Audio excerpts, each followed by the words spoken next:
આપણને પ્રશ્ન થાય, ગુરુ કોને કહેવાય? બહુ સહજ વાત છે, ગુરુ કોને કહેવાય?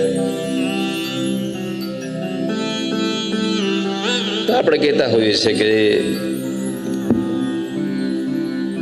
જે આપણને ભગવાનની વાતો કરે એને આપણે ગુરુ કહેતા હોઈએ છીએ. સંક્ષિપ્ત એક નાનો એવો જો એનો ભાવ લખવો હોય તો કહી શકાય કે માનવના જીવનમાં રહેલા ગુણ જે છે, ગુણ એ ગુણને રોકી રાખે અને દુર્ગુણોને કઢાવી નાખે, એનું નામ છે ગુરુ. ભગવાનની વાતો કરીને,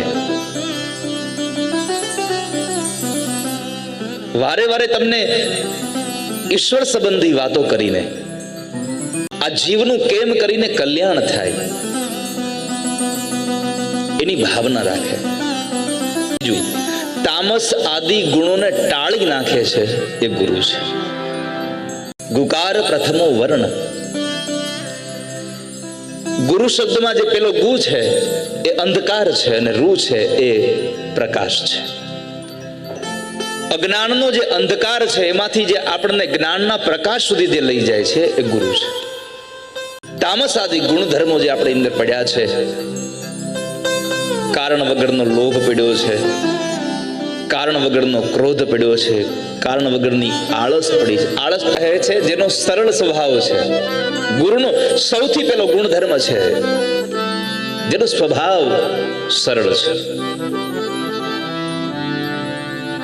સરળ સ્વભાવ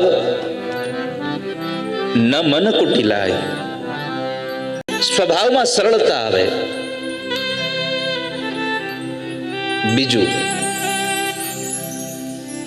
કોઈના પણ પ્રત્યે ક્યારેય મનમાં કટુ ભાવ ન આવે, પણ કોઈ પ્રત્યે દ્વેષ ન જાગે. અને ત્રીજી વાત કરી, જે મળ્યું છે એમાં સંતોષ માને એ ગુરુ છે. જથા લાભ સંતોષ સદા. જે મળ્યું છે એમાં સંતોષ માને. મને તમને ખબર હતી કે આ રેલવે સ્ટેશન છે, છતાં પણ તમે મને એની રેલવે સ્ટેશનની બારી પર પોસ્ટકાર્ડ લેવા શું કામ મોકલ્યો? ત્યારે રામકૃષ્ણ પરમહંસજી બોલ્યા છે કે બેટા, મને ખબર હતી રેલવે સ્ટેશન છે, પણ હું જોતો તો તને મારા શબ્દમાં કેટલો ભરોસો છે, તને મારા શબ્દો પર કેટલો ભરોસો છે એ જોતો તો. બાકી મને ખબર હતી કે તને ત્યાં પોસ્ટકાર્ડ મળવાના છે. એમ આપણને આપણા ગુરુ જ્યારે કોઈ આજ્ઞા કરે ને તો એમાં સંશય ન કરશો વાલા ભક્તો, તમારું કલ્યાણ જ હશે તો તમને તમારા ગુરુએ આજ્ઞા કરી હશે.